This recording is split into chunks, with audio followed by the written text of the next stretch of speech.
The new edition of the Swiss Quote magazine is out. The focus this time, alcohol, an industry that continues to boom across the world and yet is forced to reinvent itself constantly to appeal the millennials' taste.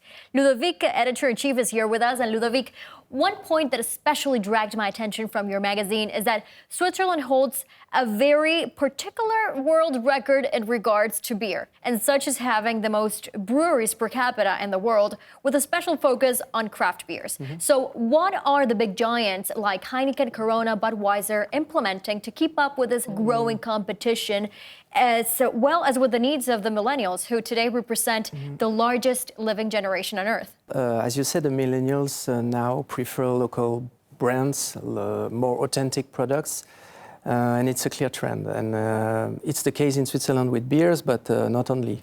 It's the case all around the world. And the big listed companies have to react to it. So they tend to buy the successful artisanal brands, and they also launch new products. And actually, we were surprised by the innovation in this sector, because we thought we would immerse in a sort of very conservative sector, and it's not the case anymore. One of the new trends, for example, is the alcohol-free beverage, especially alcohol-free beers. So talking about the differences between consumption, I've noticed in your magazine that in the Western countries, such as in the United States and countries in Europe, they have diminished their consumption significantly in comparison to the countries in Asia, like China, India, and especially in Vietnam. So why such a difference between the Western world and the emerging markets in Asia?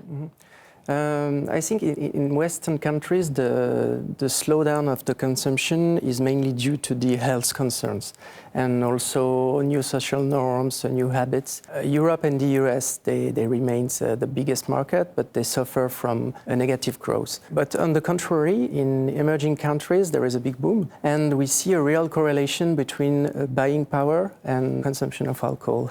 It's the case, for example, in Vietnam, as you said. Vietnam almost doubled its consumption over the last decade, but also in China, in India, there is a massive growth, plus 30% in India over the last 10 years, for example.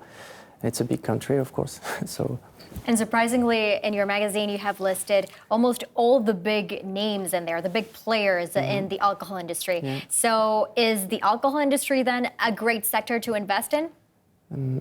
The analysts describe this sector as a typical defensive one. So it's a relatively stable business. But we also found some booming and more surprising companies. For example, there is a UK firm called Fever Tree. They don't produce alcohol, but premium tonic water to mix with gin, and they benefit a lot from the revival of the gin and tonic, and the share exploded over the last year, and there is still good perspective for this brand.